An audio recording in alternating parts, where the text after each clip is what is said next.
September 58 BC, somewhere in the foothills of the Vosges Mountains in what is now eastern France, though the people standing on this field wouldn't recognize those names.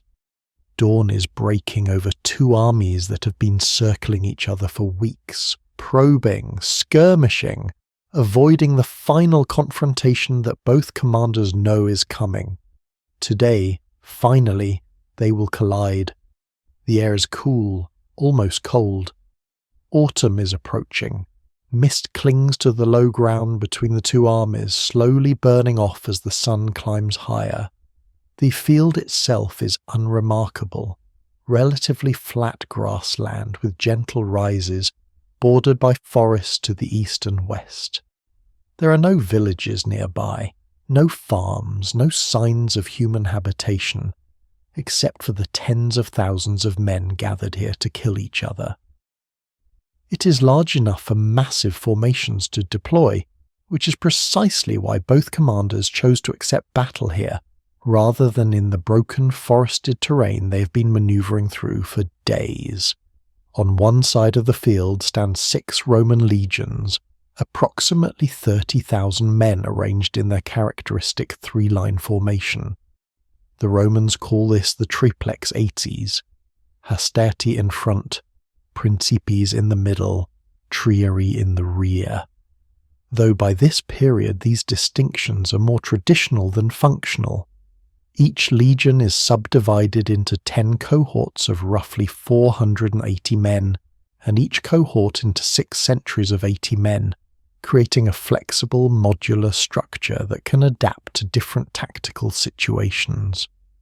The legionaries have been standing in formation since before dawn, waiting for the order to advance. They wear the lorica hamata, chainmail armour that weighs approximately 15 kilograms and provides excellent protection against slashing weapons but less against the crushing impact of blunt trauma.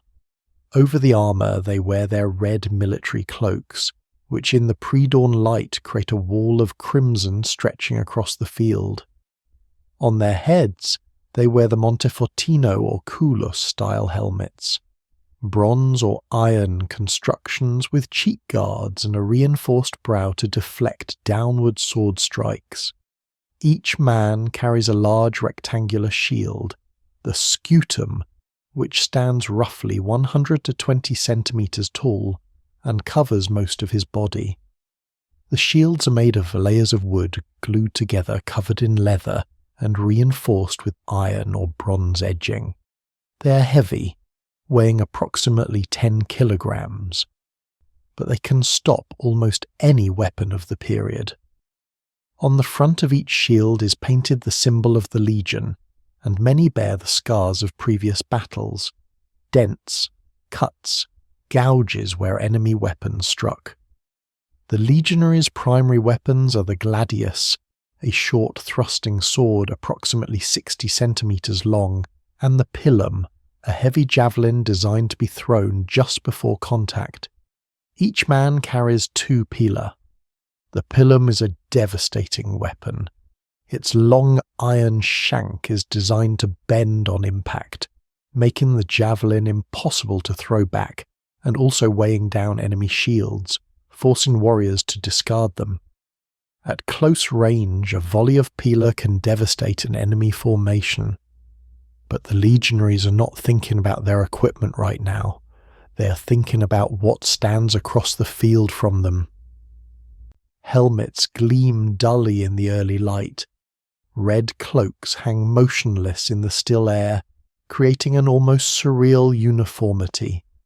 Centurions pace between the ranks, checking equipment one final time, steadying nerves with quiet words or harsh commands depending on what each man needs. Optios, the second in command of each century, stand at the rear of their units with their staffs, ready to push any man who breaks back into line. Standards rise above the formations, the aquila, the golden eagle that represents the legion itself, and the various signa that mark individual cohorts and centuries. These standards are not just symbols, They are sacred objects. To lose a standard in battle is the ultimate shame. Men will die protecting them. At the centre of the Roman formation, mounted on a horse that stamps and shifts nervously, is Gaius Julius Caesar. He's 42 years old, already balding despite his attempts to hide it by combing his hair forward. He wears his general's cloak, the paludamentum, dyed a distinctive purple-red that marks him as the commander. His armour is more ornate than that of his soldiers, decorated with silver and gold, but it is functional, not merely ceremonial. Caesar, unlike some Roman generals, actually fights when necessary. He sits his horse calmly, scanning the field, assessing distances, angles, terrain features. He has fought battles before, in Spain and elsewhere, but never one of this scale, never with so much at stake. He is, despite the appearance of calm confidence he projects for his men, nervous. Not afraid, but aware that everything he has been working toward for the past year, everything he has risked, depends on what happens in the next few hours. Caesar needs this victory, not wants it, needs it. His political survival, his financial survival, perhaps his actual survival depend on winning here. If he loses, if his legions break and run, if the Germanic warriors overrun his position, he will almost certainly die on this field, and even if he somehow escapes, he will return to Rome in disgrace, politically destroyed, his enemies triumphant. The debts he owes, the enormous sums he borrowed to fund his rise to power, will be called in immediately. His creditors will strip him of everything. He may even face prosecution for his actions in Gaul, actions that have already stretched and possibly exceeded his legal authority. So he must win. And he believes he will, because he has the superior army, the better training, the discipline and organization that have made Rome the dominant military power in the Mediterranean world. But he also knows that the men across the field are dangerous, that they have already defeated other Roman forces in previous encounters, that their reputation for ferocity is not entirely undeserved. He takes a deep breath. He can smell the army, sweat, leather, oil from the weapons, the faint acrid smell of fear. He can hear the sounds, men shifting their weight, equipment clanking softly, horses snorting, the distant calls of birds fleeing the massive human presence. And he can feel the weight of thousands of eyes on him, his soldiers looking to him for certainty, for confidence, for the assurance that what they are about to do is right and necessary and will succeed. Before we continue, I would like to tell you that today we have longer video than usual, so I hope you will understand why I cannot put new images on screen every 10 seconds. With that being said, let's continue. Across the field, perhaps half a kilometre away, stands something the Romans have never seen in such numbers, a full Germanic army deployed for open battle. Caesar will later claim there were 120,000 of them, a number that is almost certainly an exaggeration, designed to make his victory seem more impressive and to justify the resources he's been spending in Gaul. The real figure is probably closer to 30,000 to 40,000 warriors, which still makes it one of the largest Germanic forces ever assembled to face Rome. Even at these more realistic numbers, it is a terrifying sight. The Germanic warriors are not arranged in neat Roman lines with precise spacing and careful organization. They form a massive wedge formation, what the Romans will later call the cuneus. This is the traditional Germanic battle formation, designed to concentrate maximum force at a single point and smash through enemy lines by sheer momentum and weight of numbers. The wedge is several ranks deep, with the best warriors at the front point where the fighting will be most intense, and less experienced men further back who will push forward and fill gaps as the front ranks take casualties. The warriors at the front carry long spears, some of them 3 meters in length, creating a forest of points aimed at the Roman centre. Behind them, men carry shorter spears and swords obtained through trade, plunder, or manufacture. Germanic metalworking is not as advanced as Roman, but it is perfectly adequate for making deadly weapons. Many warriors also carry heavy wooden clubs, crude but devastating against armour and bones. The shields are different from Roman scuta. They are mostly round or oval, made of wood, and sometimes covered with leather or hide, with an iron boss in the centre. They are lighter than Roman shields, offering less total protection but allowing faster movement. Some warriors have no shields at all, relying instead on agility and ferocity to overwhelm enemies before they can strike back. The warriors themselves are a mixed group in terms of equipment and appearance. Some, particularly the nobles and experienced fighters, wear chainmail armour, probably obtained from Celtic peoples or looted from previous victims. A few wear helmets, mostly simple conical designs or old Roman helmets taken as trophies, but the majority wear only cloth or leather garments, relying on their shields and their own toughness to protect them. Many of the warriors are bare-chested despite the morning chill, a deliberate display of courage and contempt for the enemy. Their bodies are painted or tattooed with clan symbols and war markings. Some have lime-washed their hair to make it stand up in spikes, or braided it in complex patterns that mark their tribal affiliation. The effect is intentionally frightening, meant to intimidate enemies before the fighting even begins. These men are Suebi, or more accurately, they are warriors from multiple tribes that make up the Swabian Confederation. These Suebi are not a single tribe, but a collection of many tribes spread across a vast territory, from the Rhine to the Elbe River and beyond. They are organised into 100 cantons, administrative and military units that each provide approximately 1,000 warriors for major campaigns. At least that is what Caesar claims in his later writings. The reality is likely more complex and the numbers less precise. The Suebi have a reputation. Roman soldiers have heard stories about them for years.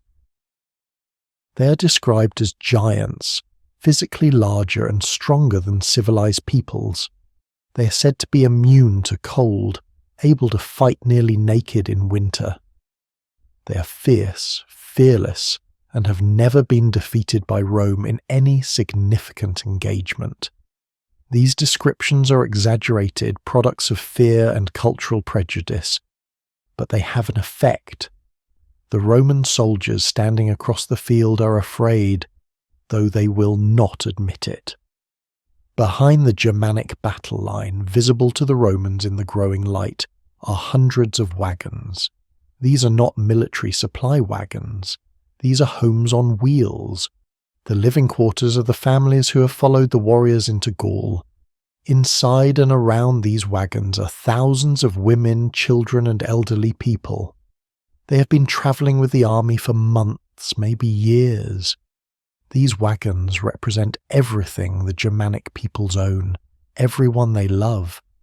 The presence of the families is both a strength and a vulnerability. It gives the warriors a powerful motivation to fight. If they break, if they run, the Romans will reach those wagons. There will be no mercy for the families. Roman soldiers, like all ancient soldiers, see civilians of enemy peoples as legitimate targets and sources of plunder. Women will be enslaved or killed. Children will be sold. The elderly will be slaughtered. Every man in the Germanic formation knows this. They know that losing this battle means losing everything, but the families also limit mobility. The warriors cannot retreat quickly or maneuver freely without abandoning their families. They are anchored to this place, to this battle. They must win here or lose everything.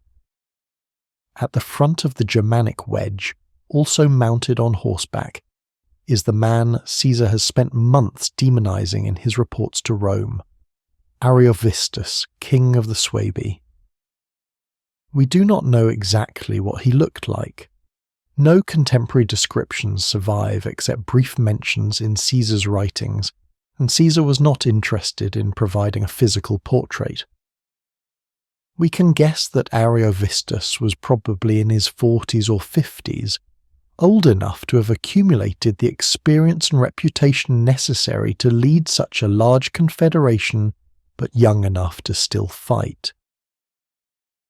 He would have been dressed more elaborately than his warriors, wearing the signs of his rank, perhaps a golden torque around his neck, arm rings of silver or gold marking his status, a cloak dyed in expensive colours.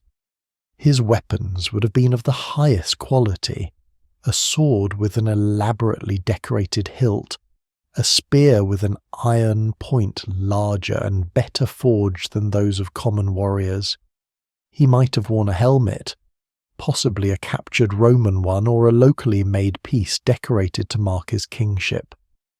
But what marked Ariovistus as different was not his clothing or weapons, but his authority. He had forged an alliance of multiple Germanic tribes, brought them across the Rhine, defeated powerful Gallic armies, negotiated with the Roman Senate itself, and been recognized as a legitimate ruler. He had accomplished what few Germanic leaders ever managed, turning a temporary military confederation into something resembling a kingdom, a political entity with staying power. And now he was facing the army of Rome, knowing that the next few hours would determine whether that kingdom survived or was destroyed. What we do know about Ariovistus is this: 3 years ago, the Roman Senate officially recognized him as a friend of the Roman people, an honored ally. Today he is the enemy. Today Caesar has declared him a threat to Rome itself, a barbarian tyrant who must be destroyed before he can invade Italy and bring Germanic hordes down upon the civilized world. The transformation from friend to enemy happened quickly, over the course of less than a year. And it happened not because Ariovistus changed his behaviour, but because a Roman politician needed a war. The sun climbs higher. The mist burns away completely. The two armies can now see each other clearly across the field. The distance between them is perhaps 500 metres, maybe a bit more, close enough to see the enemy formations, the standards, the movement of horses and men, close enough to feel the tension, the weight of thousands of warriors preparing to try to kill each other. Orders are shouted in Latin on one side, in Germanic languages on the other. Thousands of men check their weapons one final time. Thousands more prepare to die. But how did we get here? How did two men who had never met until a few months ago, who had no personal quarrel, no historical grievance, come to face each other on this field commanding armies that will soon be trying to kill each other? How did an ally of Rome, officially recognized and honored, become Rome's mortal enemy in the span of 3 years? To understand that, we need to go back, not months but years. Not to this battlefield, but to the complex and violent politics of Gaul, to the ambitions and desperation of a Roman politician drowning in debt, and to the massive migration of Germanic peoples that would reshape the ethnic and political map of Western Europe. The story begins not in 58 BC, but in 61 BC, and not with a battle, but with an invitation that would lead to everything that followed: alliance, betrayal, war, and ultimately the death of thousands. The world of Gaul in the 1st century BC was complex, fractured, and violent. It was not a single nation or even a unified cultural area, but rather a patchwork of tribes, confederations, kingdoms, and city-states, all competing for power, resources, and survival. The Romans called all of these peoples Gauls, as if they were a homogeneous group. But this was a massive oversimplification.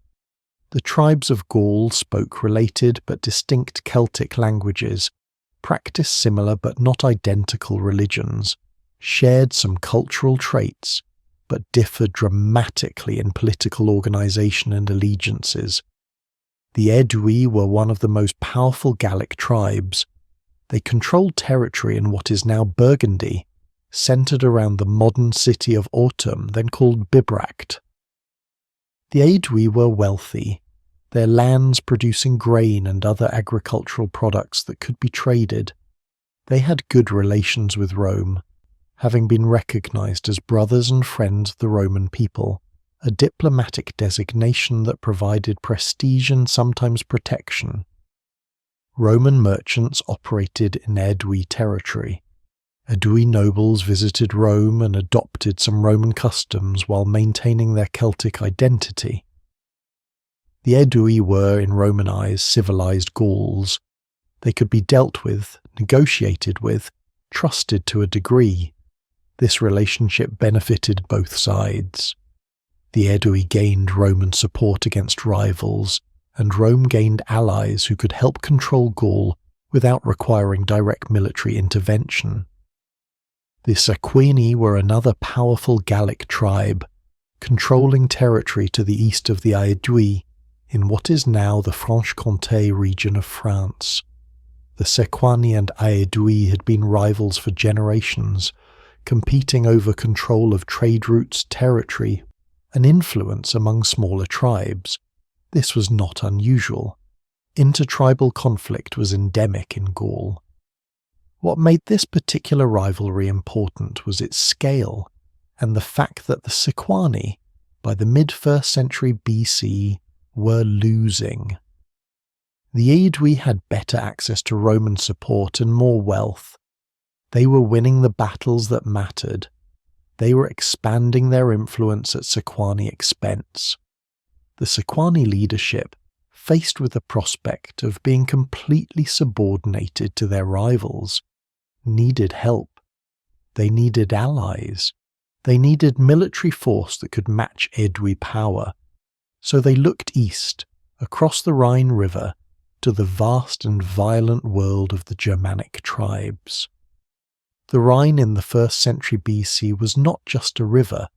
It was a cultural and military frontier, a boundary between two different worlds. To the west lay Gaul, Celtic-speaking, increasingly influenced by Mediterranean civilization through trade and contact with Rome and Greece.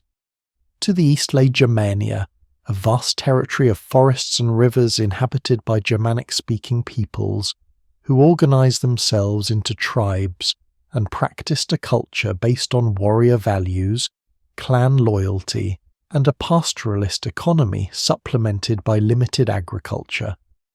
The Romans knew very little about Germania. A few merchants crossed the Rhine to trade for amber, furs, and other goods. A few Germanic warriors served as mercenaries in Gallic or Roman armies.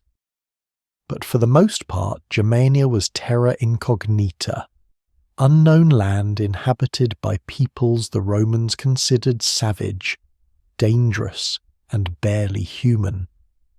This characterization was part reality and part prejudice. The Germanic tribes were certainly warlike, organizing their societies around warrior culture and engaging in frequent raiding and warfare against each other and against Gallic neighbours. But they were not mindless savages. They had complex social structures, legal codes based on customary law, rich oral traditions, and sophisticated metalworking and crafting skills. They were different from Romans and Celts, but not inferior, merely different. The Suebi were among the most powerful Germanic confederations. They controlled a vast territory east of the Rhine, though the exact boundaries of Suebi lands are unclear and probably fluctuated as different tribes rose and fell in power. Caesar describes them as being organized into 100 cantons, each capable of providing 1,000 warriors for military campaigns. If these numbers are accurate, and they may not be, the Suebi could theoretically mobilize 100,000 warriors, a staggering force by ancient standards. The reality was likely more complex. The Suebi were not a unified nation with central command, but rather a confederation of related tribes who shared cultural traits, language, and certain political and military alliances. When Caesar writes about the Suebi, he is simplifying a complex ethnic and political reality to make it comprehensible to Roman readers who are not interested in the nuances of Germanic tribal politics. What is clear is that the Suebi were numerous, well-organized militarily, and aggressive in pursuing their interests. They had been expanding westward for decades, pushing other Germanic tribes toward the Rhine, and putting increasing pressure on the Gallic tribes along the river's eastern bank. Ariovistus was a king of the Suebi. We do not know which specific Suebian tribe he originally ruled, or how he rose to power. Germanic kingship was not hereditary in the Roman sense. Kings were chosen by councils of warriors based on their military success, their ability to distribute plunder and maintain the loyalty of followers, and their reputation. A king who failed to provide victories and wealth would quickly find himself without followers, and a king without followers was no king at all. Ariovistus had been successful. He had won battles against rival Germanic tribes. He had consolidated his authority over multiple Suebian groups. He had created alliances through marriage, taking wives from different tribes to cement political bonds. By the early 50s BC, he was one of the most powerful Germanic leaders, commanding the loyalty of tens of thousands of warriors. When the Sequani sent envoys across the Rhine in 61 BC asking for military aid against the Aedui, Ariovistus agreed. The terms, as we understand them from later sources, were straightforward. Ariovistus would provide warriors to fight the Sequani's wars. In exchange, the Sequani would give him land where his people could settle. This was a standard mercenary arrangement. Warriors fight, and if they win, they get paid in territory, plunder, or both. Ariovistus initially brought 15,000 warriors across the Rhine. This was a substantial force, large enough to change the balance of power in the Sequani-Aedui conflict. With Germanic reinforcements, the Sequani launched a series of campaigns against the Aedui. The results were devastating for the Aedui. In a series of battles fought in 60 BC and 59 BC, the Sequani and their Germanic allies crushed the Aedui military forces. Thousands of Aedui warriors were killed. The Aedui leadership was killed or captured. The most important Aedui nobles were taken as hostages to guarantee Aedui submission. The Aedui were forced to pay enormous tributes in gold, livestock, grain, and other goods. They were in effect reduced from a powerful independent tribe to a subordinate client state. This was a total victory for the Sequani and Ariovistus. But then something happened that the Sequani had not anticipated, something that would have consequences far beyond the immediate military outcome. More Suebi came. Ariovistus, having established a successful position in Gaul, sent word back across the Rhine. There was land here, he told his people. Good land, fertile valleys and pastures, land that could support farming and herding, land that was not filled with hostile neighbours who would constantly raid and fight. Land that was, by Germanic standards, almost undefended. Germanic families began to cross the Rhine. Not warriors come in for a single campaign, but entire family groups with their wagons, livestock, children, and elderly. They came in hundreds, then thousands, then tens of thousands. This was not a raid. This was a migration, a Völkerwanderung, a movement of people seeking new homes. Caesar claims that eventually 120,000 Germanic migrants crossed into Gaul under Ariovistus. This number is almost certainly inflated, a product of Caesar's need to present the Germanic threat as enormous to justify his military intervention. But even if we reduce Caesar's number by half or even 2/3, we're still talking about a massive migration, somewhere between 30,000 and 60,000 people, including warriors, women, children, and elderly. This migration transformed the political landscape of Gaul. Ariovistus was no longer just a mercenary leader commanding a hired force. He was now the leader of a people who had settled in Gaul and intended to stay. He needed land for them to farm, to pasture their herds, to build their settlements. And he had the military force to take it. Ariovistus demanded and received 1/3 of Sequani territory as payment for his military services. This was an enormous concession, possibly representing tens of thousands of square kilometres of land. He settled his people there, distributed plots to families, and began the process of establishing a Germanic presence in what had been exclusively Gallic territory for centuries. But this was not enough. More migrants kept coming. Ariovistus needed more land. He demanded and received additional territory from the Sequani, and from other tribes his forces had defeated or intimidated. He was, in effect, carving out a kingdom in eastern Gaul, a new political entity that was neither purely Germanic nor purely Gallic, but a hybrid of both.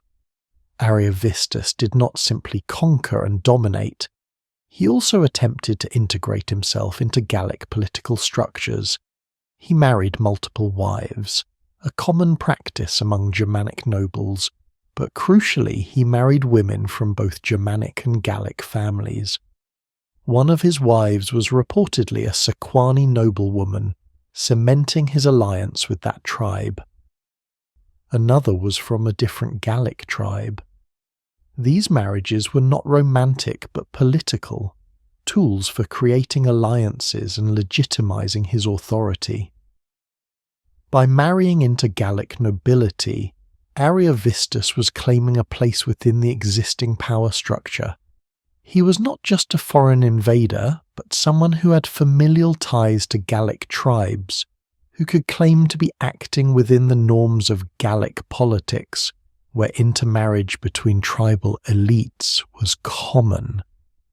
This was sophisticated statecraft, the work of a man who understood that military victory alone was not enough to build lasting power.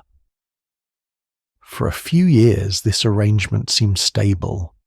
The Sequani had their powerful ally, though they were increasingly subordinate to him. The Aedui were defeated and had to accept their reduced status. Ariovistus had the land he needed for his people. The smaller Gallic tribes adapted to the new reality, some siding with Ariovistus, others with the diminished Aedui, most just trying to survive.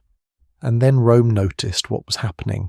The Aedui, humiliated by their defeats and desperate to regain their position, sent envoys to Rome. They reminded the Senate of the long friendship between the Aedui and Rome. They described in dramatic terms how a Germanic barbarian king had conquered Gallic territory, how Germanic hordes were flooding across the Rhine, how the Aedui themselves, loyal friends of Rome, were being crushed by savage invaders. This appeal put the Roman Senate in a difficult position. On one hand, the Aedui were indeed Roman allies, and there was some obligation to help them. On the other hand, direct military intervention in Gaul would be expensive, risky, and might provoke a wider conflict. The Senate was divided into factions, each with different interests and different views on what Rome should do. Some senators argued for intervention. They saw the growth of Ariovistus's power as a potential threat to Rome's interests in Gaul, and possibly to Roman territory itself. If Germanic peoples could successfully settle in Gaul, what would stop them from moving further west toward Roman provinces? Better to stop them now than to wait until they became an existential threat. Other senators argued for caution. Gaul was far away. The situation there was complex and constantly changing. Roman intervention might make things worse. The Germanic peoples had not attacked Roman territory. Ariovistus had defeated Gallic tribes, not Roman armies. Why should Rome spend blood and treasure sorting out Gallic politics? In the end, the Senate did something unexpected, something that would have profound consequences. In 59 BC, they officially recognized Ariovistus as a friend of the Roman people. This was a formal diplomatic designation, not merely a casual phrase. Friends of the Roman people were recognized allies of Rome, legitimate rulers whose authority Rome accepted.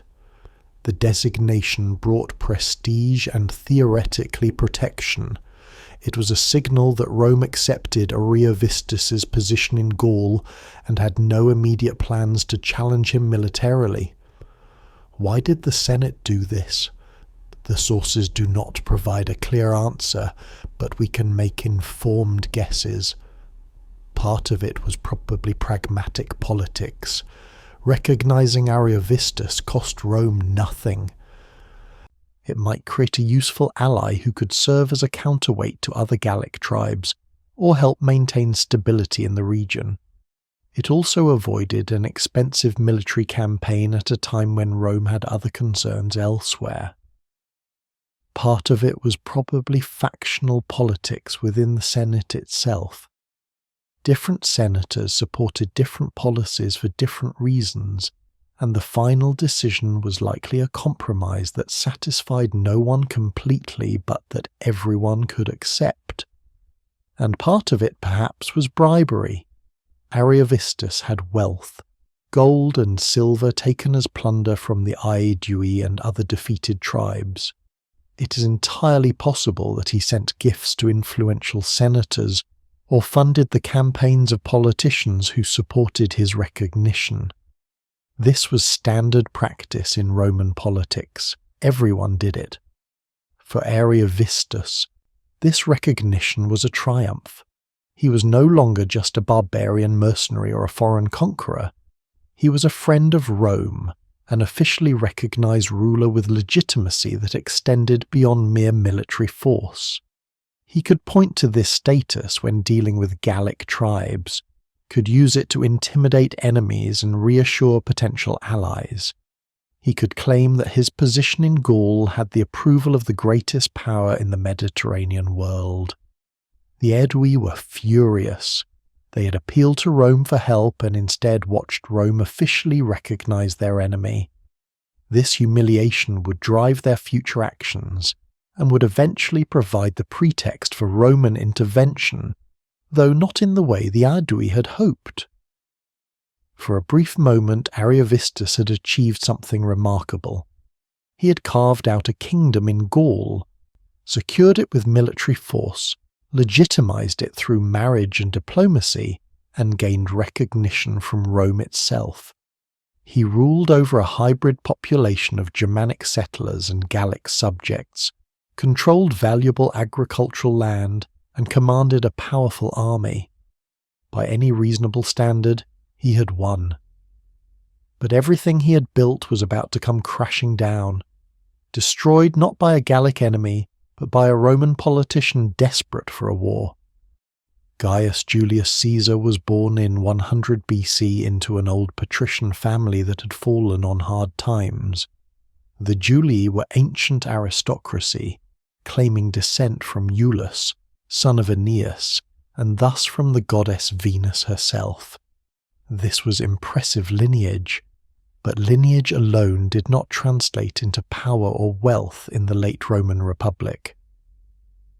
The Julii had not produced any truly prominent members for several generations.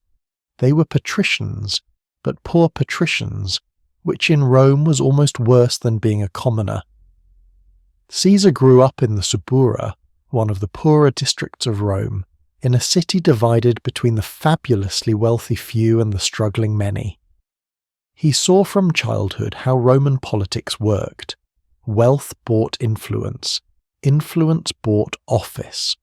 Office brought opportunities for more wealth. The system was fundamentally corrupt, but it was the system, and anyone who wanted power had to work within it. Caesar was intelligent, charismatic, and ambitious. He learned rhetoric and became a skilled orator. He studied military history and tactics. He cultivated relationships with important people, including the populares faction of Roman politics, which claimed to represent the interests of the common people against the conservative optimates who dominated the Senate. But intelligence and charisma alone were not enough. In Rome, political advancement required money, massive amounts of money. To hold office, you needed to fund campaigns, bribe voters, host games and banquets, distribute gifts. To gain military commands, you needed to prove yourself in lower offices first, which required even more spending. And to actually be taken seriously as a potential leader of Rome, you needed to live a lifestyle that demonstrated your status. A large house, expensive slaves, fine clothes, lavish entertaining. Caesar did all of this, and to do it, he borrowed. He borrowed from Rome's wealthiest men, Marcus Licinius Crassus, the richest man in Rome, Gnaeus Pompeius Magnus, the greatest living general. He borrowed from bankers, from fellow politicians, from anyone who would lend to an ambitious young patrician who promised he would someday repay them with interest and political favours. By the time Caesar was 40 years old, in 60 BC, he owed approximately 40 million sesterces. To understand how much money this was, we need some context. A Roman legionary soldier earned approximately 900 sesterces per year in base pay. Caesar owed the equivalent of over 44,000 years of a soldier's salary. In modern terms, if we assume a soldier's salary today is roughly $40,000 per year, Caesar owed the equivalent of over $1.7 billion. He was, by any standard, catastrophically in debt. His creditors were getting nervous. Some were beginning to make threatening noises about demanding repayment. Caesar's enemies in the Senate were gleefully anticipating his financial collapse, which would destroy his political career and possibly land him in prison or force him into exile. Caesar needed a solution, and he needed it quickly. The solution was military command. A provincial governorship with military authority would allow Caesar to fight wars, and wars brought plunder.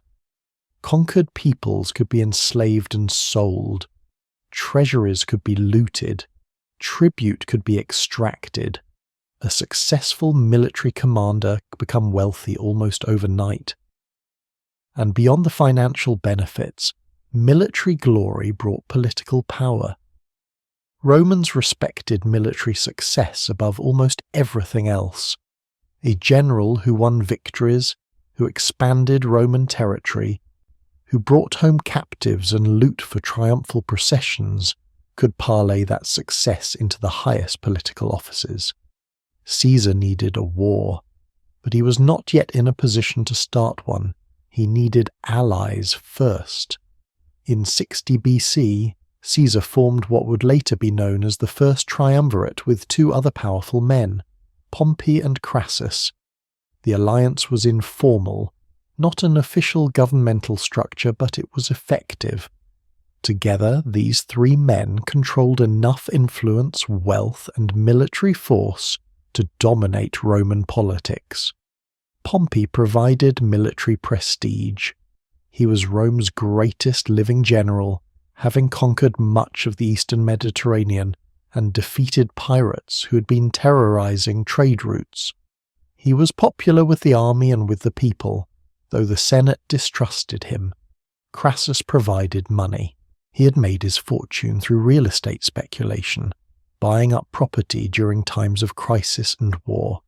He was not as popular as Pompey or as charismatic as Caesar, but his wealth made him indispensable. Caesar provided political skill and connections. He was consul in 59 BC, the highest political office, which gave him the authority to push through legislation and make decisions. He used this position to benefit his allies. He secured land for Pompey's veterans, profitable tax arrangements for Crassus's business interests, and for himself a provincial governorship. The governorship Caesar secured was perfect for his needs. He was appointed governor of Cisalpine Gaul, the northern part of Italy, and Transalpine Gaul, the narrow strip of southern Gaul, along the Mediterranean coast that Rome controlled. More importantly, he was given command of 4 legions with authority to recruit more if necessary. His term was initially for 5 years, an unusually long period that would give him time to accomplish something substantial.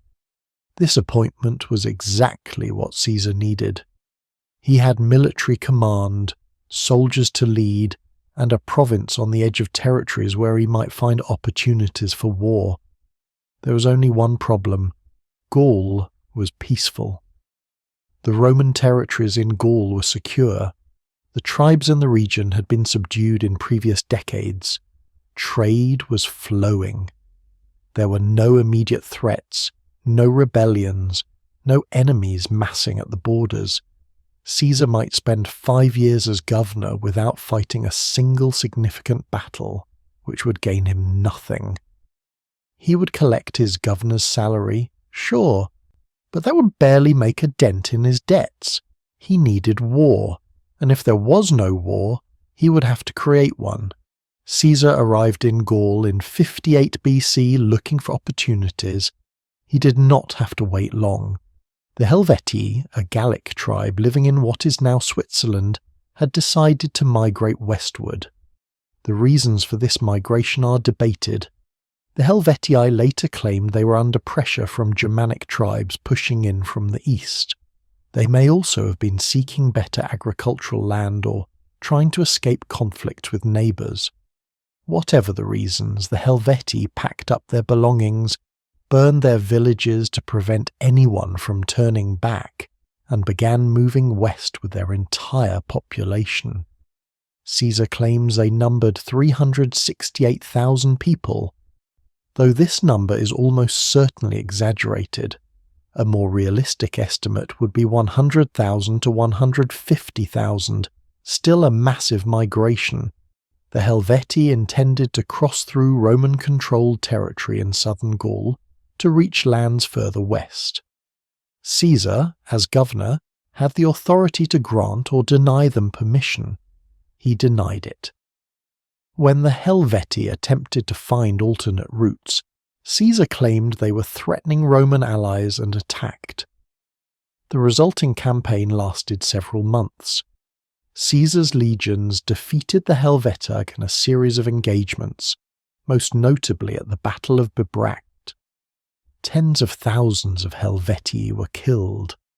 The survivors were forced to return to their original territory and rebuild the villages they had burned.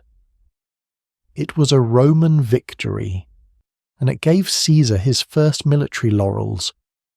But it was not enough. The Helvetii campaign had been relatively brief, and while it demonstrated Caesar's military competence, It did not provide the kind of dramatic, epic victory that would establish him as a great general. It was a good start, but Caesar needed more. He needed a bigger enemy. He needed a threat that would terrify Rome, something that would justify larger armies, longer campaigns, greater expenditures. He needed something that would make him look like the saviour of Rome itself, the general who had stopped a barbarian invasion that threatened to destroy civilization. He needed Ariovistus. The Aedui, still bitter about their defeats at Ariovistus's hands and desperate to regain their former power, sent new envoys to Caesar. This time, they were not appealing to the Senate but directly to Rome's man in Gaul. They told Caesar that Ariovistus was continuing to bring more Germanic peoples across the Rhine. They claimed he was demanding even more territory. They painted a picture of an unstoppable Germanic migration that would soon overwhelm all of Gaul and threaten Italy itself. These claims were exaggerated, but they served Caesar's purposes perfectly. Here was an enemy he could present as a dire threat. A Germanic king with tens of thousands of warriors, a foreign invader disrupting Rome's allies, a barbarian who, if not stopped, might march on Rome itself. The fact that Ariovistus was officially a friend of the Roman people, recognized by the Senate just a year earlier, was inconvenient. But Caesar was confident he could work around that. He would create a crisis, escalate tensions, provoke Ariovistus into actions that could be presented as hostile, and then claim he had no choice but to respond with force. And so Caesar sent a message to Ariovistus. The tone was imperious, as if Caesar had authority over him, as if the king of the Suebi was a subordinate who could be summoned and ordered around. The message demanded that Ariovistus come to meet Caesar. It demanded that Ariovistus stop bringing more Germanic peoples across the Rhine. It demanded that Ariovistus return the hostages he had taken from the Aedui. It demanded, in essence, that Ariovistus submit to Roman authority. Ariovistus reasonably was offended. The exact wording of Ariovistus's reply is lost, but Caesar reports the substance of it in his commentaries on the Gallic War, the account he wrote of his campaigns. We must remember that Caesar's account is propaganda, designed to justify his actions and present himself in the best possible light. He portrays Ariovistus as arrogant and hostile. But even through Caesar's hostile presentation, we can glimpse Ariovistus's actual arguments, and they were good arguments. Ariovistus pointed out, quite correctly, that he had been invited into Gaul by the Sequani. This was not in dispute. The Sequani had hired him as a mercenary. He had fought their wars for them. He had won. He had taken land as payment, which was standard practice for mercenaries throughout the ancient world.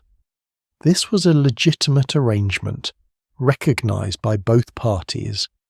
Ariovistus also pointed out that he had been officially recognized by the Roman Senate as a friend of the Roman people. This recognition had come just a year earlier, in 59 BC. The Senate had acknowledged him as a legitimate ruler.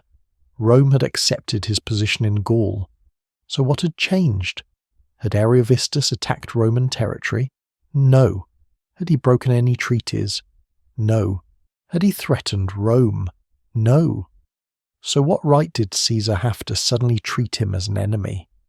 What right did Caesar have to demand that he stop bringing in more of his people, that he give back hostages, that he submit to Roman commands?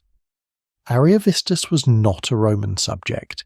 He was an independent king, recognized as such by Rome itself. Caesar's demands were, from Ariovistus's perspective, completely unjustified. Ariovistus also made a pointed observation that Caesar records in his commentaries, presumably because he thought it made Ariovistus look arrogant, but which actually reveals Ariovistus's political sophistication. Ariovistus noted that if he were to kill Caesar, he would earn the gratitude of many powerful men in Rome. This was not an idle threat. It was a statement of fact. Caesar had enemies in Rome, many enemies, men who would be delighted if he died in Gaul. Ariovistus was letting Caesar know that he was aware of Roman internal politics, and that Caesar should not assume he was speaking for all of Rome. These arguments were logical, based on precedent and treaty, and legally sound. Ariovistus was in the right according to the standards of international relations at the time. He had been invited into Gaul, had won his wars, had been paid for his services, and had been recognized by Rome. He had done nothing that violated any agreement or treaty. But Caesar did not care about legality or justice. He cared about glory and gold. He needed a war, and Ariovistus was going to provide it whether he wanted to or not. Caesar responded to Ariovistus's reasonable arguments with more demands. He claimed that Ariovistus's presence in Gaul threatened Italy.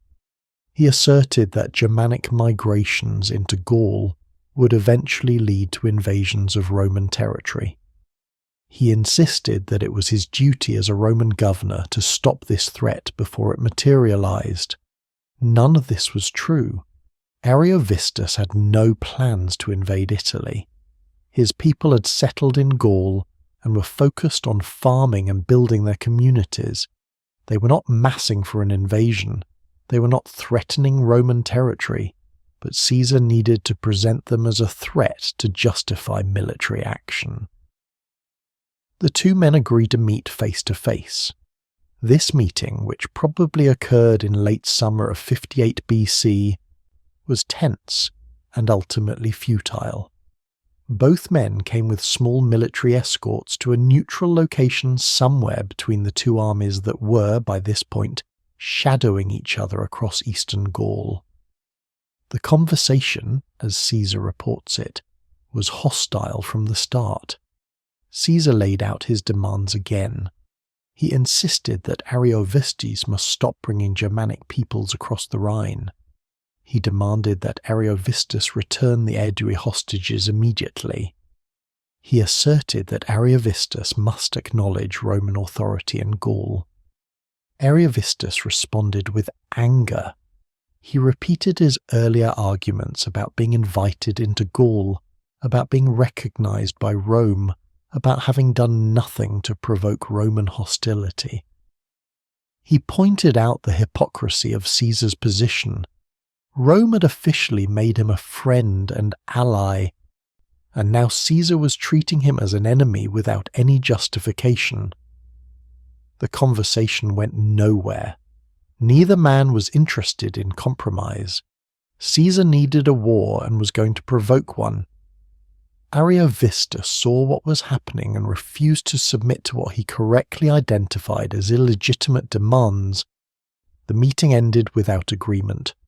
Both men returned to their armies. War was now inevitable. But Caesar faced an unexpected problem. His soldiers were terrified. The Germanic peoples had a reputation that had been building for generations. Roman soldiers had heard stories about them since childhood. These stories, passed from veteran to veteran, from father to son, painted a picture of Germanic warriors as something more than human, something monstrous. They were described as giants, men of enormous physical stature who towered over normal humans. This was an exaggeration, but not entirely baseless. Germanic peoples, particularly those from northern regions, did tend to be somewhat taller on average than Mediterranean peoples, a difference of perhaps 5 to 10 centimeters. To a Roman soldier who stood perhaps 165 centimeters tall, facing warriors who might be 175 or 180 centimeters tall, the difference was noticeable and intimidating. The stories also claimed that Germanic warriors were immune to cold, that they could fight nearly naked in winter conditions that would kill civilized men. They were said to be so fierce and fearless that they welcomed death in battle. Believing it brought glory and honor, they were described as savage, barely human, more like wild animals than civilized people. These characterizations were products of fear and cultural prejudice, but they had real effects. As Caesar prepared to march his legions toward Ariovistus's position to force a confrontation, his soldiers began to panic. Officers came to Caesar with excuses about why the army needed to delay the campaign. Some claimed that supply lines were not secure. Others argued that the terrain ahead was too difficult for safe maneuvering. Still others suggested that more intelligence was needed before committing to battle. All of these concerns were pretexts. The real reason was fear. Soldiers began writing their wills, making final arrangements as if certain they were marching to their deaths. Some openly wept. Others talked about desertion, about running away before the battle rather than facing the Germanic warriors. A few units were on the verge of mutiny, officers unable to control men who were convinced they were being led to slaughter. This was a crisis. If Caesar's legions refused to advance, if they broke before even reaching the enemy, Caesar's career was over. He would be finished politically, militarily, and financially. He had to act. Caesar called an assembly of his officers, the centurions and tribunes who commanded the individual cohorts and legions. He delivered a speech that, as recorded in his commentaries, is a masterpiece of manipulation and motivation. We should remember that Caesar wrote this account himself, so the speech may be embellished or even invented, but the substance of it probably reflect what he actually said. Caesar mocked his officers' fear. He questioned their courage, suggested they were cowards unworthy of Roman military tradition. He pointed out that Germanic warriors were just men, not demons or monsters. Yes, they were fierce fighters, but so were the legionaries. Yes, they had won victories against Gallic armies, but Gallic armies were not Roman armies. Roman soldiers were better trained, better equipped, and better disciplined than any other military force in the world. Caesar reminded them that Marius, the great Roman general of a previous generation, had defeated Germanic invasions. The Cimbri and Teutones, massive Germanic migrations that had threatened Italy itself, had been utterly destroyed by Roman armies. If previous generations of Romans could defeat Germanic warriors, why could this generation not do the same? He appealed to their sense of duty and honor. They were Roman soldiers.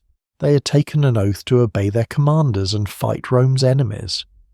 Would they now break that oath because of stories and rumors? Would they disgrace themselves and their legions because they were afraid? And then Caesar delivered a threat, one that demonstrated his political brilliance. He said that if the other legions were too cowardly to advance, he would march against Ariovistus with only the 10th Legion, his most loyal unit. The 10th Legion would have the glory of victory while the other legions stayed behind and lived with the shame of their cowardice. This was a masterstroke. Caesar had just turned what could have been a mutiny into a competition. No legion wanted to be seen as less brave than another. No soldiers wanted to be left behind while another unit won glory. The officers, shamed by the suggestion that they were cowards and motivated by the prospect of being left out, rallied.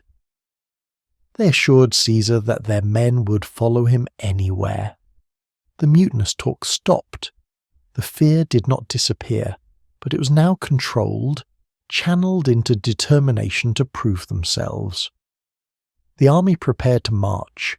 Ariovistus, meanwhile, was also preparing for battle, but he faced his own challenges.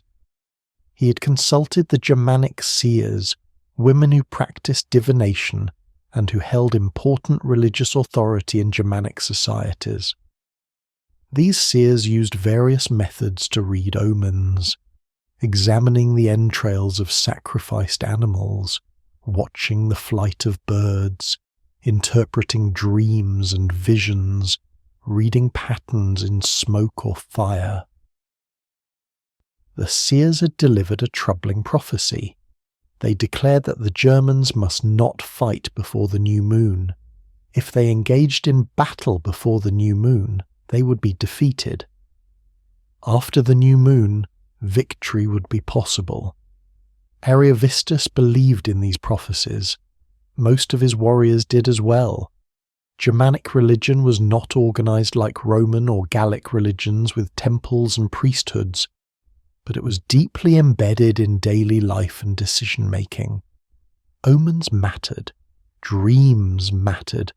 The gods spoke through signs, and wise leaders paid attention. This created a tactical dilemma. Caesar was approaching, seeking battle, maneuvering to force an engagement. Ariovistus needed to avoid combat until after the new moon. But if he retreated, he would appear weak. His warriors might lose confidence. The Gallic tribes watching to see what would happen might conclude that he was afraid of the Romans and switch their allegiances. So Ariovistus decided to maneuver. His army would shadow Caesar's, staying close enough to threaten but avoiding direct engagement. They would skirmish, probe, test Roman defences, but not commit to full battle. This was a dangerous game. It required discipline and control, and Germanic armies were not known for patient restraint. Days passed in this strange dance. The two armies circled each other across eastern Gaul, sometimes coming within sight of each other, sometimes separated by forests or rivers. Small skirmishes broke out when foraging parties or scouts encountered each other. Men died in these small engagements, though not in numbers that affected either army's overall strength. Caesar, growing frustrated with Ariovistus's refusal to give battle, decided to force the issue.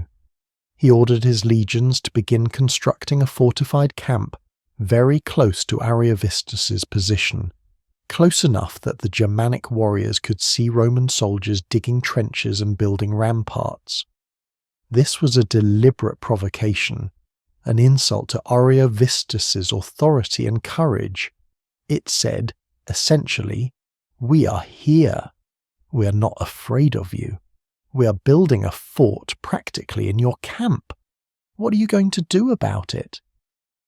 Ariovistus responded by sending cavalry to harass the Roman workers. Germanic horsemen rode up to the Roman lines, threw javelins, shot arrows, tried to disrupt the construction. Small battles broke out between Roman and Germanic cavalry. The Romans had Gallic cavalry allies who were skilled riders, and the fighting was fierce but inconclusive. Finally, the new moon passed. The seers gave their approval. The gods had been consulted, the omens read, and battle was now permitted. Ariovistus was free to fight, and Caesar, who had been manoeuvring for exactly this moment, was ready. The two armies assembled on a plain somewhere near the Vosges Mountains in what is now northeastern France. The exact location has been debated by historians for centuries and has never been definitively identified. What matters is that both commanders chose this ground as suitable for the kind of battle they wanted to fight. The field needed to be large enough for tens of thousands of men to deploy in formations, flat enough for cavalry to operate effectively, and clear enough that visibility would not be severely restricted. Both armies needed room to maneuver. The location also needed to be far enough from major settlements that civilians would not be caught in the fighting. We've returned to where we began, to that field on a September morning in 58 BC. The sun has risen fully now. The mist is gone. The two armies can see each other clearly across approximately 500 meters of open ground. The moment is approaching. Caesar's legions stand in their triple line formation. The exact deployment is recorded in Caesar's commentaries with typical Roman attention to military detail. The front line consists of cohorts from several legions mixed together to create a unified formation rather than keeping each legion separate. This mixing of units was standard Roman practice, designed to prevent any single legion from breaking and causing a cascade collapse of the entire line. Behind the front line, at intervals of approximately 50 to 100 meters, stand the second and third lines. These are not backup units waiting passively. They are integral parts of the Roman tactical system. If the front line is pushed back or begins to take too many casualties, the second line will move forward to relieve it or reinforce weak points. The third line serves as a final reserve and also guards against flanking attacks. On the wings, Caesar has positioned his Gallic cavalry, several thousand horsemen recruited from allied tribes. These men are not as well armoured or disciplined as the legionaries, but they are experienced riders and can counter Germanic cavalry or pursue fleeing enemies. Behind the cavalry, standing ready to support them if they are pushed back, are several cohorts of legionaries formed into dense formations that can quickly shift to protect the flanks if necessary. Caesar himself is mounted, positioned near the centre of the formation where he can observe the entire battlefield. His senior officers, the legates who command individual legions, are also mounted and positioned along the line. The centurions, the backbone of the Roman army, are on foot among their men, each in his assigned position. The primus pilus, the most senior centurion of each legion in the front line, other centurions distributed throughout the formation. The standards are in position. The aquilae, the golden eagles that represent the legions themselves, held by standard bearers surrounded by guards, and the signae, the standards of individual cohorts. These standards serve both symbolic and practical functions. They are rallying points in battle, marks that allow soldiers to find their units in the chaos. They are also sacred objects. Losing a standard is the ultimate disgrace. The legionaries check their equipment one final time.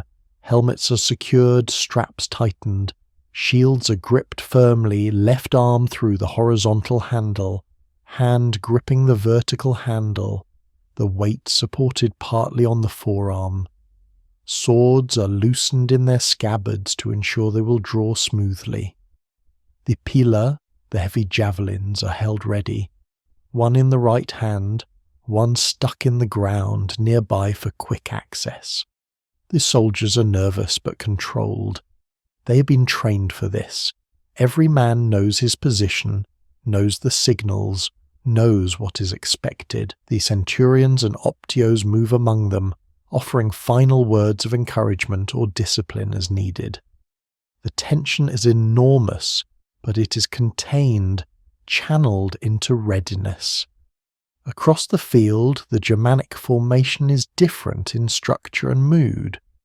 The warriors are arranged in the massive wedge formation, the cuneus, with the point aimed at the Roman centre. This formation is designed to concentrate overwhelming force at a single point and smash through enemy lines by sheer momentum. The best warriors, the most experienced and fiercest fighters, are at the front point of the wedge where the fighting will be most intense and where courage and skill matter most.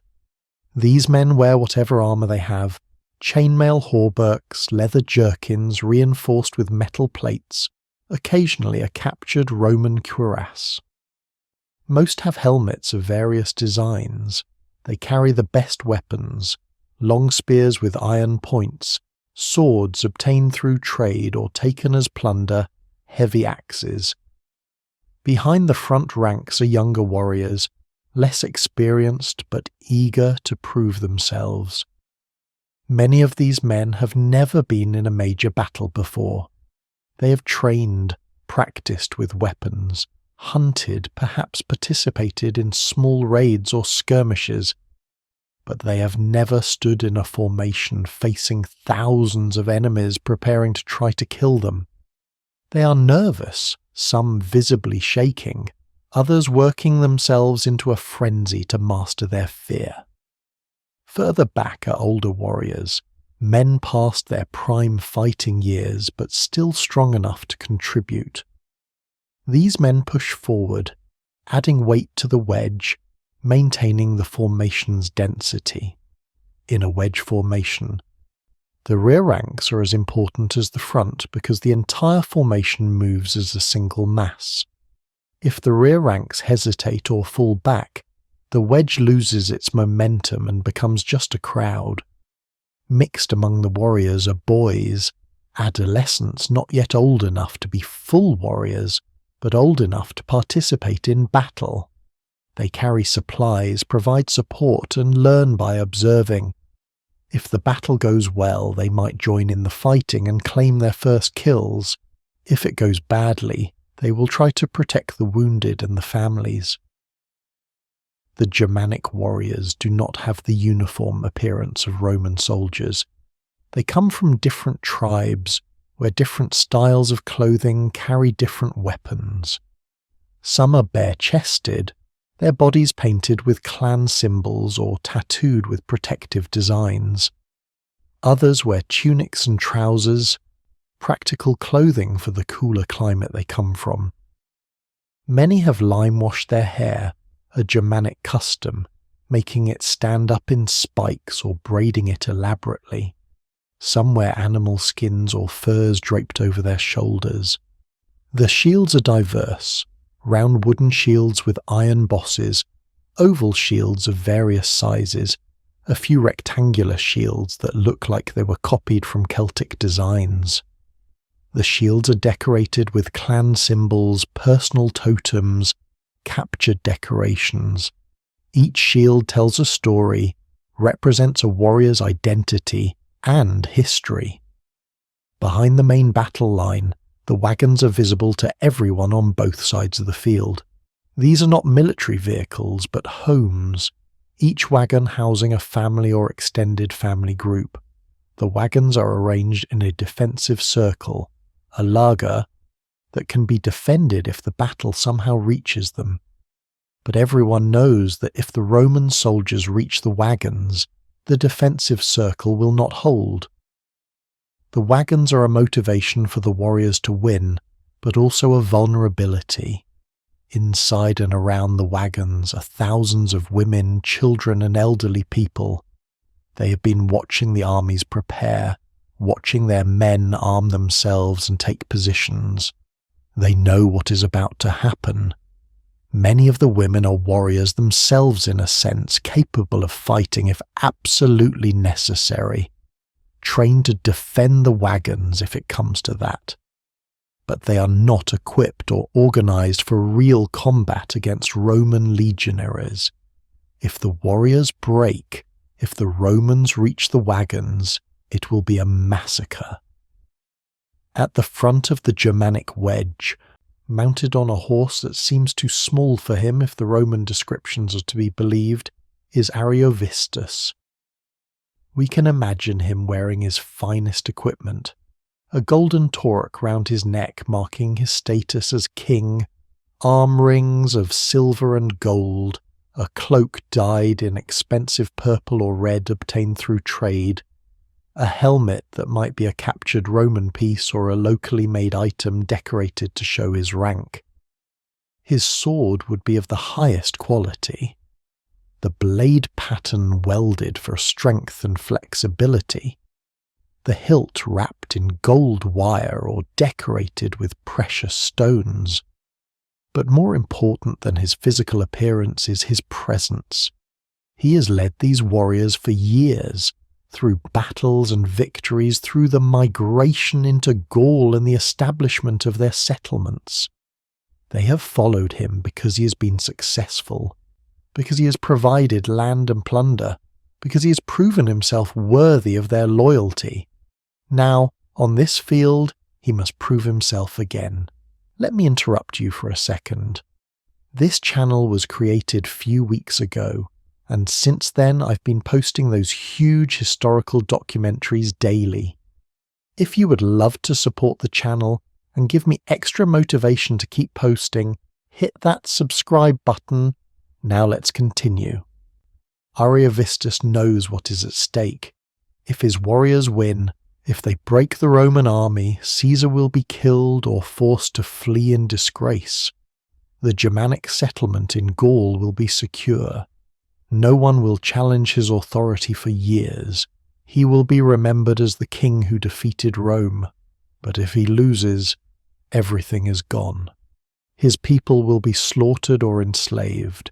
His wives will be captured. His children will be killed or sold. The settlements his people have built will be destroyed. His name will be recorded, if at all, only in Roman texts as a barbarian who challenged Rome and was crushed. The stakes could not be higher. The Germanic warriors begin their war chant. Starts with a few voices, a rhythmic shouting, then spreads through the formation as more men join in. It is not organized singing, but a collective roar. Thousands of voices creating a wall of sound. Men stamp their feet in rhythm, beat their spears against their shields. The noise is overwhelming, physically felt as vibration in the chest and ground. This is psychological warfare, designed to intimidate the enemy and to work the warriors themselves into a battle frenzy. Germanic cultures value emotional intensity in battle. A warrior should not fight calmly and coldly, but with rage and passion. The war chant helps create that state, pushing men past fear into something else, a kind of ecstatic fury. The Romans stand silent. This too is deliberate. Roman military culture emphasizes discipline and control. A legionary should not fight in a rage, but with cold efficiency, following orders, maintaining formation. The silence is meant to demonstrate Roman superiority. We do not need to scream and shout because we are professionals, soldiers, not barbarians. But the silence also masks fear. The legionaries are afraid. The war chant is working, at least partially. The sound is terrifying, suggesting thousands of savage warriors eager to kill. But the legionaries have been trained to master fear, to channel it into readiness. They stand motionless, waiting for orders, because that is what they have been drilled to do. Caesar watches the Germanic formation, assessing. He can see the wedge shape clearly now. He knows this formation. He has studied it, thought about how to counter it. The wedge is powerful but predictable. It will strike at one point, trying to punch through his centre. If the centre holds, if his legions can absorb the impact and maintain formation, he can counter-attack on the flanks where the wedge is vulnerable. Everything depends on his centre holding that first shock. If it breaks, if the Germanic wedge punches through his line, the battle is lost. His army will collapse into fragments, and the Germans will hunt them down. But if the centre holds, Caesar believes he will win. He gives the signal. The advance begins. The Roman legions move forward at a steady walk, maintaining their formation. The lines remain straight, the space in between men constant. Centurions shout orders to keep the pace steady, to ensure no unit moves faster or slower than the rest. The goal is to maintain cohesion, to advance as a single unit rather than as thousands of individuals. The distance between the armies closes. 500 meters, 400, 350. At 300 meters, the Germanic warriors begin to run. The entire wedge surges forward, gaining speed. The organized formation begins to blur as faster runners pull ahead and slower ones fall behind, but the overall shape remains. The point of the wedge is now a mass of running men screaming, raising their spears and swords.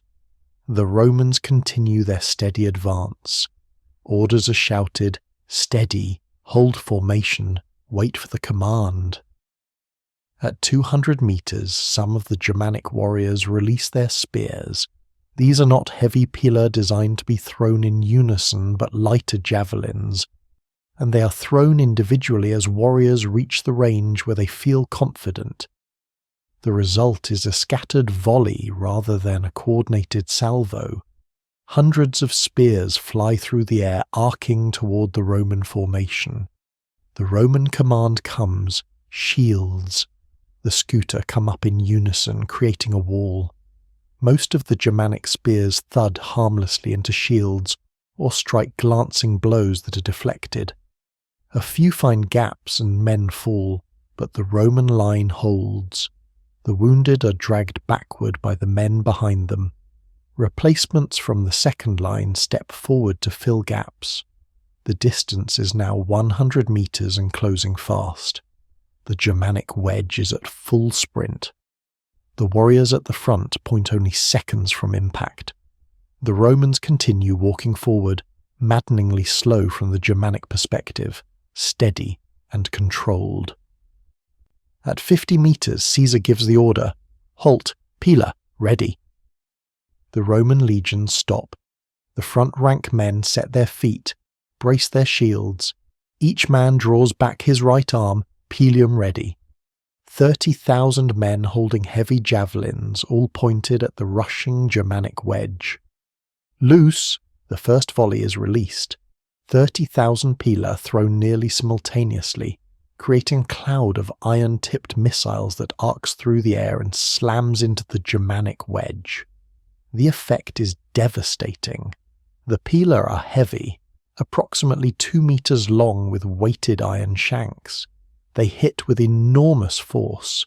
Warriors in the front ranks are impaled, killed instantly or knocked down screaming. Others take hits to their shields, the long iron shanks punching through the wood and rendering the shields useless. Men discard their shields rather than carry the extra weight. Some pila strike at angles, hitting men in the legs or shoulders or faces. The Germanic charge falters, not stops, but wavers. Men at the front are falling. Those behind them stumble over bodies or are forced to slow down to avoid trampling their own warriors. The perfect momentum of the wedge is disrupted. Second pila? Loose! The second volley launches. This one is even more effective because the range is closer, perhaps 30 meters, and the Germanic formation is now disordered. More men fall. The front point of the wedge is shredded, and then the wedge hits.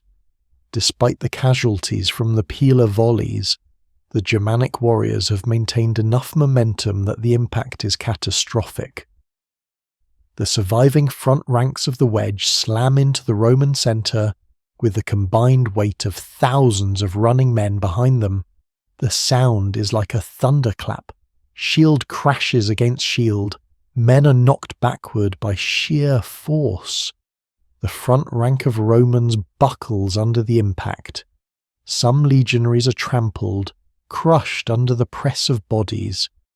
Others are pushed backward into the second rank, creating compression and chaos. The Germanic warriors push forward, stabbing with spears over the tops of shields, hacking with swords at any exposed flesh. They are fighting in a frenzy now, the battle rage fully upon them, screaming and shoving and killing. The Roman front rank is taking terrible casualties, but the Roman formation holds. Just barely, but it holds. The second rank has moved forward immediately, pushing against the backs of the front rank men, bracing them, preventing collapse. The third rank is also moving up, feeding men into any gaps that appear. The legionaries fight with disciplined brutality. They have been trained for exactly this. Close quarters combat in pressed formations. They thrust their gladi in short, efficient stabs aimed at faces, throats, bellies, any vulnerable target. They work as teams, pairs or triplets of men supporting each other, covering each other's vulnerable sides. The centurions are among them, identifiable by their transverse helmet crests, shouting orders and encouragement. Hold the line, push back, second rank, forward. They beat at any legionary who shows signs of breaking with their vinewood staffs, physically pushing men back into position. The fighting is brutal beyond anything most of these men have experienced. This is not the controlled violence of training, but real combat where every moment someone is dying, where the ground is slippery with blood, where the smell of opened bodies mixes with sweat and fear. The Germanic wedge pushes deeper. On the Roman right flank, the pressure is too much. Several cohorts begin to give ground, stepping backward to avoid being encircled. The Germanic warriors sense weakness and concentrate their attacks there. More Romans fall. The right wing is on the verge of breaking entirely. Caesar sees this. He is mounted near the centre, elevated enough to see over the heads of the fighting men. He makes an instant assessment. His right is about to break, but his left and centre are holding. He makes a decision that will determine the battle's outcome. He personally rides to the right wing. His presence, the sight of their general in danger alongside them, steadies the troops. The legionaries stop retreating. They lock shields and brace. Caesar is shouting orders, visible to everyone, sharing their risk. But Caesar does more than inspire. He sends runners to his left wing with orders. Advance immediately, strike the Germanic flank. The Roman left wing, which has been engaged in front but under less pressure than the right, suddenly advances. Several cohorts shift formation and attack directly into the left side of the Germanic wedge. This is the moment the battle turns. The Germanic wedge formation is designed for frontal assault. It concentrates force at a point and drives forward. But it is vulnerable on the flanks, where the formation is thinner and warriors are not as densely packed. The Roman attack from the left catches the Germans unprepared. Warriors at the edge of the wedge are suddenly fighting enemies on two sides. They have to turn to defend their flank, and in doing so they lose contact with the men in front of them.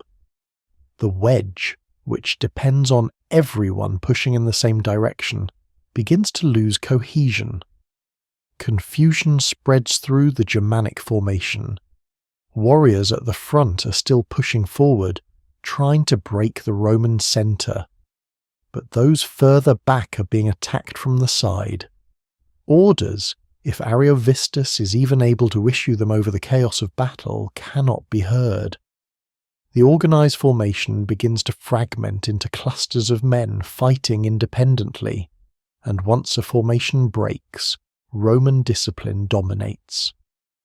The legionaries fight in coordinated units, cohorts that can manoeuvre as organised bodies. They can shift to support each other, cover gaps, press advantages. The Germanic warriors, individually brave and strong, lack the organisational structure to respond effectively once their formation is gone. The Germanic line begins to retreat. It starts imperceptibly, a few men at the edges stepping back, then more. Then entire sections turn and begin to move away from the fighting. Panic spreads. The retreat accelerates into a rout. "Pursue! Kill them all!" The orders come down from centurions to legionaries. The Roman cavalry held in reserve throughout the battle is unleashed. This is when the killing truly begins. Men running away, their backs exposed, are the easiest targets. Roman soldiers chase fleeing Germans, cutting them down from behind. The cavalry rides down running men, spearing them or trampling them under hooves. The pursuit continues for kilometres. The Germanic warriors are running toward their wagons, toward their families. Some reach them, many do not. The Roman soldiers, fueled by battle fury and the promise of plunder, do not stop. They catch fleeing warriors and kill them. They reach the edges of the wagon camp. The scene at the wagons is chaotic and horrific. Germanic women and children are trying to flee, loading belongings, pushing wagons, carrying infants. Some women grab weapons and try to fight. It makes no difference. The Roman soldiers overwhelm them. Caesar reports later in his commentaries that the Germanic women and children attempted to flee but were cut down. He writes this matter-of-factly, without emotion or regret, as a simple statement of what happened. To him, this is normal. This is what happens when you defeat an enemy who brought their families to the battlefield. Thousands die at the wagons. Men who survived the battle but were too slow to escape are caught and killed. Women are cut down or taken for slavery. Children are killed or enslaved depending on their age and the whims of individual soldiers. The elderly, unable to run, are slaughtered. Some Germans manage to break through and continue fleeing toward the Rhine River, approximately 50 kilometers to the east. They run through forests, across fields, many discarding weapons and equipment to move faster. The Roman cavalry pursues them relentlessly. Those who reach the Rhine face another horror. The river is deep and fast-flowing. Some try to swim across. Many drown, pulled under by the current or exhausted from the flight. Others try to find boats or rafts. A few succeed in crossing, most do not. The Roman cavalry catches many of those who reach the river. They are cut down on the banks or shot as they try to swim. The Rhine runs red with blood according to later accounts, though this is probably exaggeration. But the casualties were real enough. Ariovistus himself manages to escape. He finds a small boat, perhaps a fishing vessel or a ferry, and crosses the Rhine. He abandons his army, his wives, his children, his people. He crosses alone or nearly alone, a broken king fleeing back to the Germanic territories he left behind with such hope and confidence. Caesar reports that both of Ariovistus's wives were captured in the battle or pursuit. One was the sister of Voxio, a Germanic king. The other was a Norican woman, a Gallic noblewoman. Their ultimate fate is not recorded. They were probably enslaved or killed. Ariovistus's daughter was also captured and later killed, though the circumstances are unclear. The casualties are enormous. Caesar characteristically does not provide specific numbers for Germanic dead. He probably did not know exact figures, and even if he did, he might have chosen not to report them if they were too low to be impressive or too high to be believable. Modern historians, based on casualty rates typical for ancient battles, where one side roots, estimate that approximately 10,000 to 15,000 Germanic warriors were killed in the battle and pursuit. This is perhaps 1/3 to 1/2 of the total Germanic force. Additionally, an unknown number of women, children and non-combatants were killed at the wagons or during the flight to the Rhine. Roman casualties were likely much lower. The fighting at the front was intense, and the Roman centre took significant losses, but once the Germanic formation broke, Roman casualties were minimal.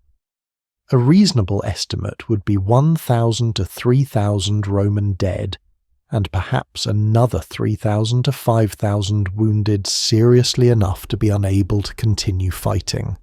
By any measure, it was a Roman victory, complete and total. Ariovistus returned to his people across the Rhine. What happened next is uncertain, and the sources are contradictory. Some accounts claim he died shortly after the battle, possibly of wounds sustained during the fighting, though Caesar does not mention Ariovistus being wounded. Other accounts suggest he died of grief or despair, broken by the magnitude of his defeat. Still others hint that he may have been assassinated by rivals who blamed him for the disaster and saw an opportunity to seize power. The most likely scenario is that Ariovistus died within a few months of the battle, probably of natural causes exacerbated by the stress and trauma of his defeat. He disappears completely from the historical record after 58 BC. No source mentions him again. His fate, like so much else about him, is unknown. Caesar naturally sent a detailed report to Rome describing his victory. The report, like all of Caesar's military communications, was carefully crafted propaganda designed to achieve specific political goals. Caesar emphasized the threat that Ariovistus had posed to Rome, claiming that the Germanic king had been on the verge of invading Italy itself with 120,000 warriors. He described the Germanic peoples as savage and dangerous, barely human, requiring the intervention of Roman military might to prevent catastrophe. None of this was true, but it served Caesar's purposes. He needed Rome to believe that he had stopped an existential threat, that his campaign in Gaul was defensive, that he was protecting Rome itself rather than pursuing personal ambition and glory. The Senate, impressed by Caesar's victory and convinced by his propaganda, voted him a thanksgiving, a period of public celebration and religious ceremonies honouring his achievement. This was a significant political victory. The thanksgiving legitimised Caesar's actions in Gaul and positioned him as a successful general worthy of continued support. More importantly, the wealth began flowing. The plunder from the battle, from the Germanic camp, from the captured goods and slaves, all went into Caesar's coffers. The exact amount is not recorded, but it was substantial. Thousands of Germanic prisoners were sold into slavery, each bringing a price that enriched Caesar and his soldiers. Gold and silver taken from Ariovistus's treasury and from looted wagons filled Caesar's war chest. Within months, Caesar's financial situation had improved dramatically. He began paying off his most pressing debts. He funded his political allies. He bought loyalty from key senators. The victory over Ariovistus was the beginning of Caesar's transformation from a debt-ridden politician into one of the richest men in Rome. But what about Ariovistus? What about the 30,000 to 40,000 Germanic people who had followed him into Gaul, who had settled there, who had built lives and farms and communities? What happened to them? Some were killed at the battle or during the pursuit. The casualties were enormous, particularly among the warriors. Entire clans may have been wiped out, all their fighting-age men killed in a single day. Others were captured and enslaved. Roman soldiers took thousands of prisoners during and after the battle. These prisoners were sold to slave traders who followed armies specifically to purchase captives. They would be transported to Italy and sold in slave markets in Rome and other cities. Some would end up as agricultural labourers on wealthy estates. Others might be sold as gladiators or household slaves. Their Germanic identity would gradually fade as they were absorbed into the vast slave population of the Roman world. Still others fled back across the Rhine and return to their original territories in Germania. These refugees would have arrived traumatized, defeated, having lost family members and all their possessions. They would have to rebuild their lives from nothing. Some may have rejoined the tribes they had left years earlier. Others may have tried to establish new settlements. Their stories are lost to history. A few may have remained in Gaul, assimilating into local Gallic tribes and gradually losing their distinctive Germanic identity. Within a generation, they would be indistinguishable from the Gallic population around them. The Suebi as a whole survived the disaster. They were too numerous and too spread out to be destroyed by a single battle, but their expansion westward was stopped. The Rhine became the boundary, the frontier beyond which Germanic peoples would not easily cross for generations. Ariovistus's defeat sent a message to all Germanic leaders. Rome was watching, Rome was powerful, and anyone who got too ambitious would be crushed. This message shaped Germanic-Roman relations for centuries. The Rhine frontier became one of the most heavily militarized borders in the ancient world. Roman legions stationed along the river kept constant watch for Germanic incursions. Germanic tribes on the eastern bank lived with the knowledge that Roman power was always just across the river, ready to strike at any sign of organized threat. But the Rhine frontier never became stable. For the next 400 years, Germanic peoples and Romans would fight over that river, over who controlled its banks, over whether Germania would be part of the Roman world or remain independent. Raiders crossed from the east, looting Roman settlements and retreating before Roman armies could respond. Roman punitive expeditions crossed from the west, burning Germanic villages and capturing slaves. Neither side ever achieved lasting dominance. In some ways, Ariovistus's defeat made this ongoing conflict inevitable. He had demonstrated that Germanic peoples could settle in former Roman-controlled territories, could challenge Roman military power, could create political entities that rivaled Roman influence. Even though he lost, the example remained. Every Germanic leader who came after knew the story. They knew that Ariovistus had dared to fight Rome, had nearly won, had carved out a kingdom that lasted for years before Roman ambition destroyed it. But there is another legacy, one that is less tangible, but perhaps more important in the long run. Everything we know about Ariovistus comes from Caesar. Every description, every quote, every detail of his character and motivations is filtered through the writings of his enemy.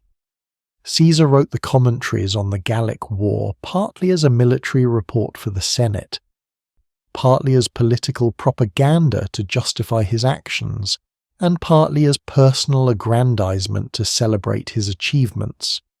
Caesar needed to present Ariovistus as a villain to justify destroying him, and so Ariovistus, in the pages of Caesar's commentaries, is portrayed as arrogant, aggressive, tyrannical, threatening, barbaric. He is the enemy, the danger, the problem that required Roman intervention. Every conversation between them is reported in ways that make Caesar look reasonable and Ariovistus look unreasonable. Every action Ariovistus takes is described in ways that emphasize his savagery and untrustworthiness. We have no alternative account. We have no Germanic perspective. We have no way to check Caesar's claims or to hear Ariovistus's own explanation of his actions. The Germanic peoples of this period had no written language. They preserved their history through oral tradition, through songs and stories passed from generation to generation. But those stories about Ariovistus, if they existed, are lost. Oral tradition is fragile. It survives only as long as there are people to remember and transmit it. The defeat and dispersal of Ariovistus's followers meant those stories died with them. This is the fundamental problem with ancient history, and particularly with the history of peoples who did not write. We know them only through the writings of their enemies, through sources that are fundamentally biased and often deliberately distorted. The victors write history, and the losers disappear. Ariovistus was, based on Caesar's own account, clearly a capable military leader. He won multiple victories against Gallic armies. He organized and led the migration of tens of thousands of people across the Rhine. He negotiated treaties with the Sequani and other Gallic tribes. He secured recognition from the Roman Senate itself, no small achievement for a Germanic king. He forged alliances through marriage, demonstrating political sophistication.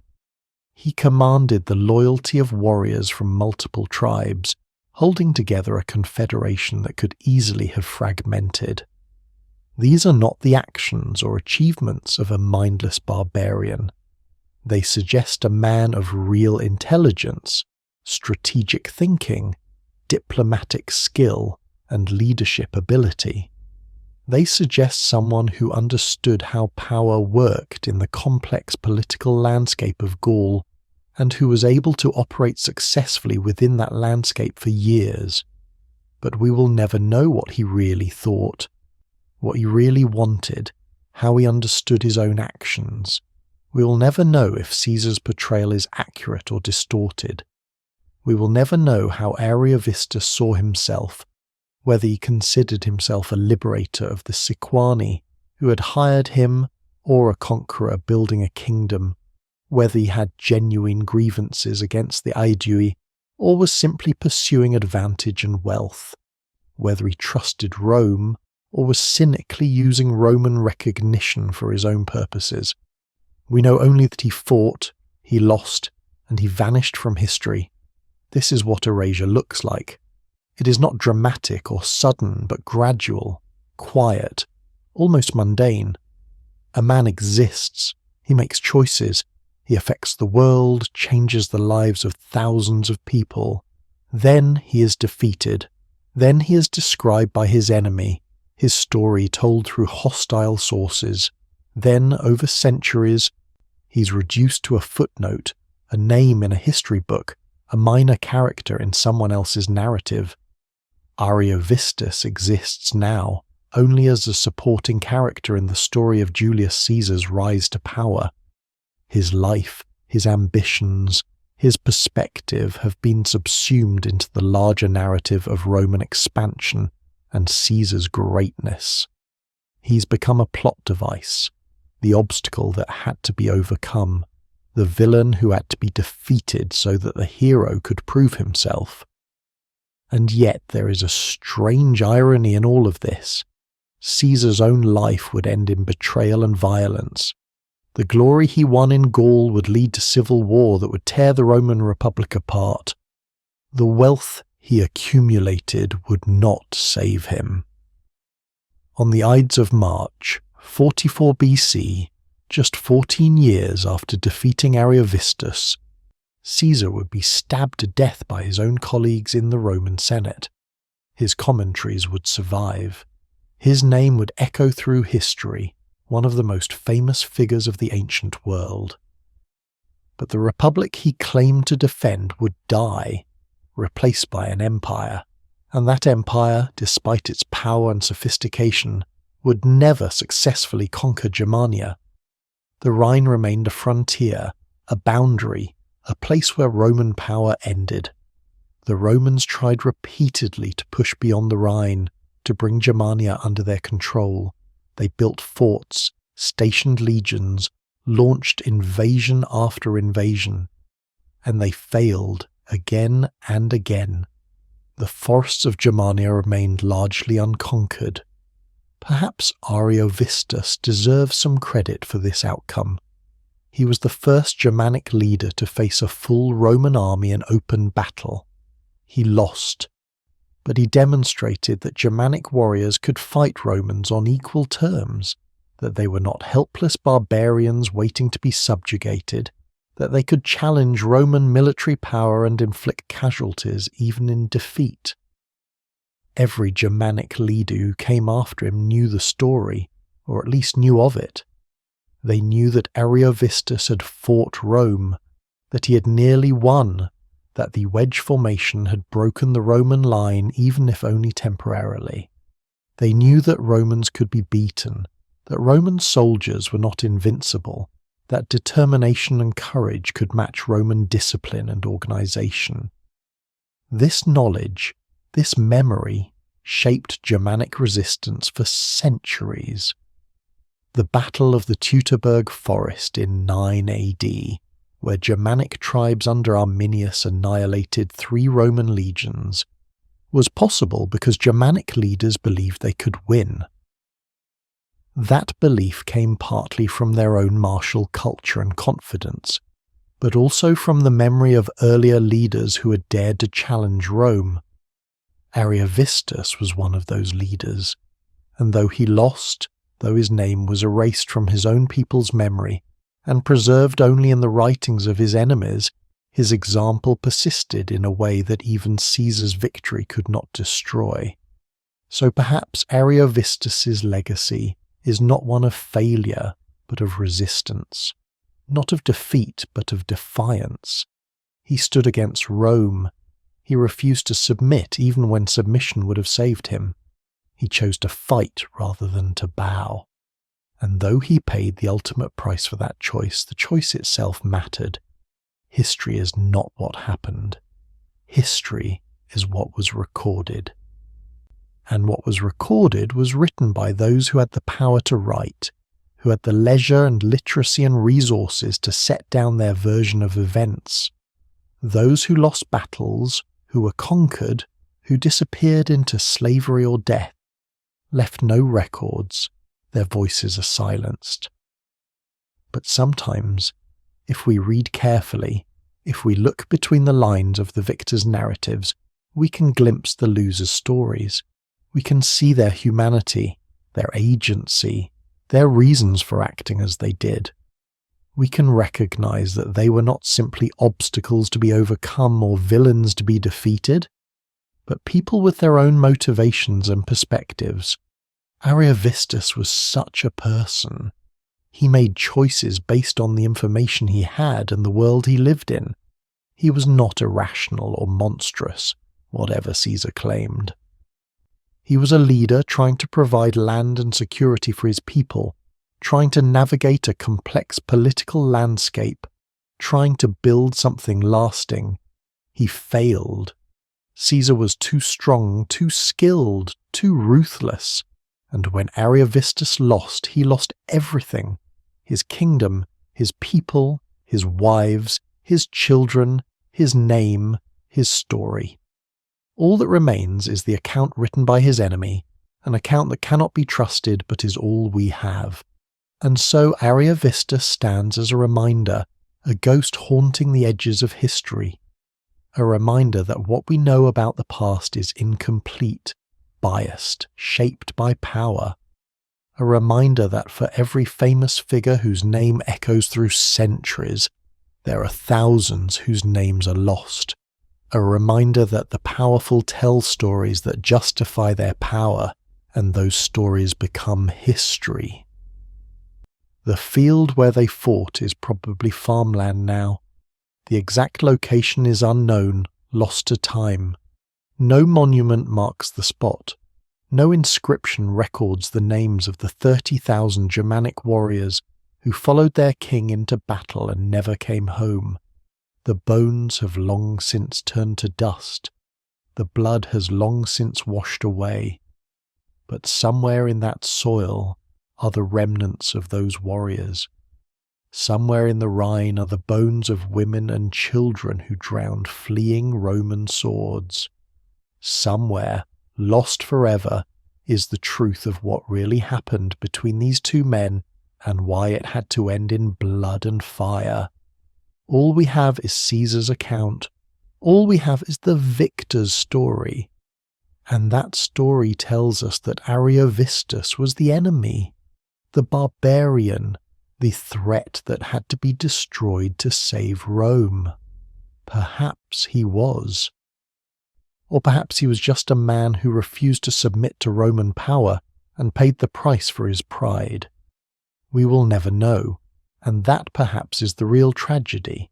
Not the deaths, not the defeat, not even the destruction of Ariovistus's kingdom, but the silence, the absence of his voice, the fact that his story exists only as told by the man who killed him. That is a deeper defeat than any military loss. That is the defeat that lasts forever. Ariovistus is a ghost now, a name in ancient texts, a figure half glimpsed through hostile sources. We can study him, analyze him, try to understand him, but we can never truly know him. And in that unknowing lies a reminder that history is always incomplete, always told from someone's perspective, always serving someone's purposes. The powerful write the stories, the powerless disappear. And sometimes, very rarely, if we look carefully at what was written, we can see the shadows of those who disappeared, can recognize their humanity even through the distortions of their enemies' accounts. Ariovistus was real. He lived. He made choices. He fought. He lost. He died. That much we know. Everything else is silence.